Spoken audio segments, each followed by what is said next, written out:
Video ini mengandung unsur kekerasan dan sejarah penganiayaan.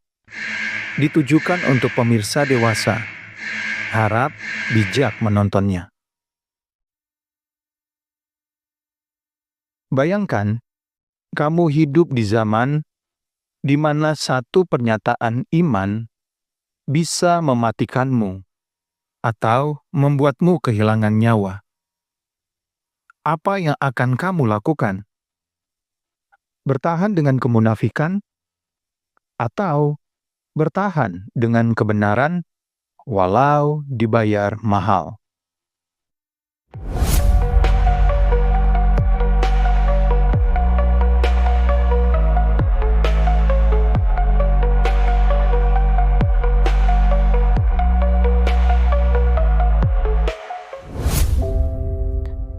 Selamat datang di Pintu Berkat Channel.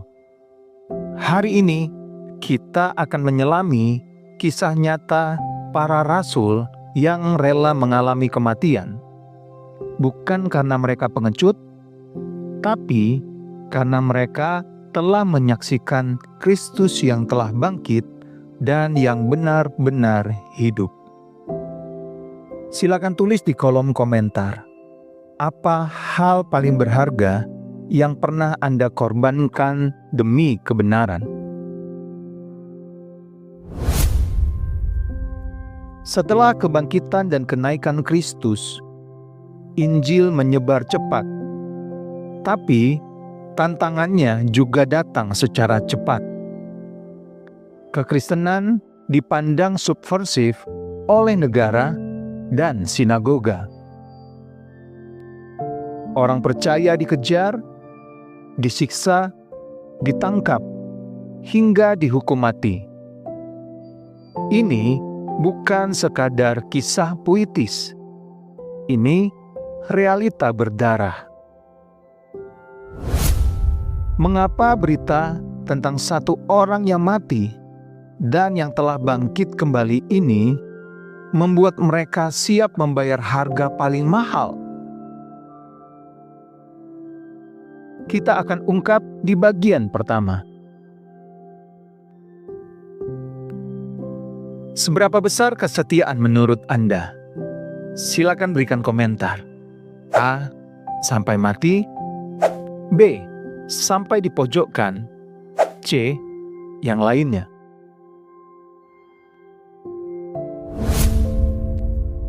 Mengapa poin kesetiaan hingga mati syahid ini penting? Yang pertama, validasi kejujuran kesaksian. Seorang pemalsu atau pendusta tidak akan bersedia menanggung siksaan berat, bahkan sampai kehilangan nyawa atas nama kebohongan. Pengorbanan ini berfungsi sebagai materai keautentikan. Darah para martir meneguhkan bahwa Injil bukan mitos, melainkan realitas hidup yang sungguh mereka alami. Seperti yang tertulis di dalam 1 Yohanes 1 ayat 1, apa yang telah ada sejak semula, yang telah kami dengar, yang telah kami lihat dengan mata kami, yang telah kami saksikan, dan yang telah kami raba dengan tangan kami tentang firman hidup, itulah yang kami tuliskan kepada kamu. Kedua, meniru teladan Yesus Kristus. Kristus sendiri bersabda, "Tidak ada kasih yang lebih besar daripada kasih seorang yang memberikan nyawanya untuk sahabat-sahabatnya." Para rasul meneladani Yesus bukan saja dalam pemberitaan, tetapi juga dalam kesetiaan sampai mati. Oke, mari kita lihat beberapa catatan tentang mereka. Yakobus bin Zebedeus. Yakobus, saudara Yohanes, bukan rasul sembarangan. Ia dieksekusi oleh Herodes Agripa pertama pada tahun 44 Masehi. Pedangnya membelah lehernya. Kisah Para Rasul 12 ayat 1-2. Bayangkan, ia melihat Kristus hidup, merasakan damai dan kuasa kebangkitan. Namun, ia harus memilih antara mencabut kesaksiannya atau kehilangan nyawanya. Ia memilih nyawa ilahi, bukan tubuh fana. Apakah kamu akan berani seperti Yakobus saat dihadapkan pilihan hidup mati? Silakan tulis ya jika kamu siap. Petrus dan Paulus di Roma. Petrus yang dulu menyangkal Yesus 3 kali, kemudian berdiri teguh di Roma. Tradisi Katolik dan Ortodoks menyebutkan ia disalib terbalik karena merasa tak layak meniru Tuhan begitu saja. Paulus, mantan penganiaya jemaat, mengalami eksekusi pancung di akhir tahun 60-an Masehi. Kedua raksasa ini bukan hanya mati, melainkan mati dengan cara yang paling memalukan di mata dunia. Jika video ini mengubah pandanganmu tentang keberanian iman, silakan tekan like sekarang. Yohanes ke Patmos dan rasul lain. Yohanes, sang rasul kasih, selamat dari tita eksekusi langsung, dimasukkan ke dalam minyak yang mendidih. Namun, diasingkan ke Patmos di masa Domitianus, sekitar 81-96 Masehi. Ia menuliskan kitab Wahyu. Bukti kesetiaannya tetap terpatri, meski dipenjara jauh dari rumah. Dan masih banyak lagi.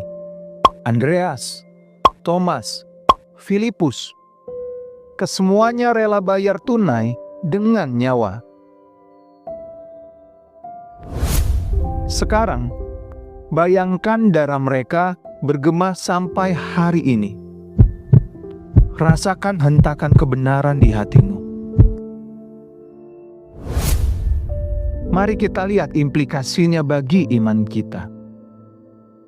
Pertama, keberanian dalam kesaksian. Jika para rasul berani mempertaruhkan nyawa, betapapun ringan keluhan kita tentang tantangan hari ini dibandingkan penderitaan mereka, kita dipanggil untuk jujur dan berani bersaksi tentang Kristus. Di rumah, di kantor, di keluarga besar, bahkan di lingkungan sosial. Kedua, kesetiaan dalam penderitaan. Dalam masa tekanan, ejekan, dan bahkan diskriminasi, kasih karunia kebangkitan menguatkan kita untuk tidak mundur. Seperti para rasul, kita diajak untuk menyadari bahwa kebangkitan Kristus menjanjikan kekuatan untuk menanggung segala penderitaan demi Injil. Ketiga, integritas iman seutuhnya. Kesaksian bukan sekadar kata-kata indah, melainkan hidup dalam konsisten. Martir masa kini pun tidak selalu berakhir dengan kematian, namun syahid dalam arti kesetiaannya. Kehilangan reputasi, karir, atau status sosial demi membela kebenaran Injil. Keempat, dorongan untuk hidup suci. Darah martir mengingatkan kita akan harga tinggi yang dibayar untuk Injil. Sebagai tantangan, Kita dipanggil untuk hidup kudus dan setia, mengerjakan kasih, keadilan, dan kerendahan hati sebagai buah dari kesetiaan para rasul. Inti Injil dalam surat Paulus. Paulus menulis, Kristus mati, dikubur, bangkit, dan menampakkan diri. Dan begitu juga dengan Petrus dan rasul lainnya. 1 Korintus 15 ayat 5. Pesan ini tidak berubah. Kematian dan kebangkitan adalah jantung Injil. Silakan kamu ketik kembali jika kamu yakin Injil tidak bisa dipisahkan dari kebangkitan. Tradisi apostolik dan pengakuan iman rasuliah. Gereja Ortodoks mewarisi khotbah para rasul lewat apostolic succession, mata rantai uskup yang tak terputus. Dan kita mengenang inti lewat pengakuan iman rasuli. Aku percaya kepada Tuhan, percaya pada kebangkitan daging. Ini bukan sekadar kata, ini warisan hidup. Apakah kamu merasa warisan ini juga milikmu? Silakan ketik warisan di kolom komentar. Mengapa konsistensi ini penting? Bayangkan kalau setiap jemaat ajarannya berbeda. Injil jadi sekadar opini dan kehilangan kuasanya.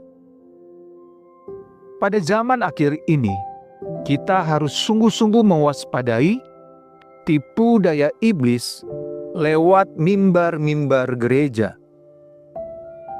Konsistensi ajaran rasuliah memberi kejelasan, membangun kesatuan, dan meneguhkan iman kita. Dari Saulus ke Paulus.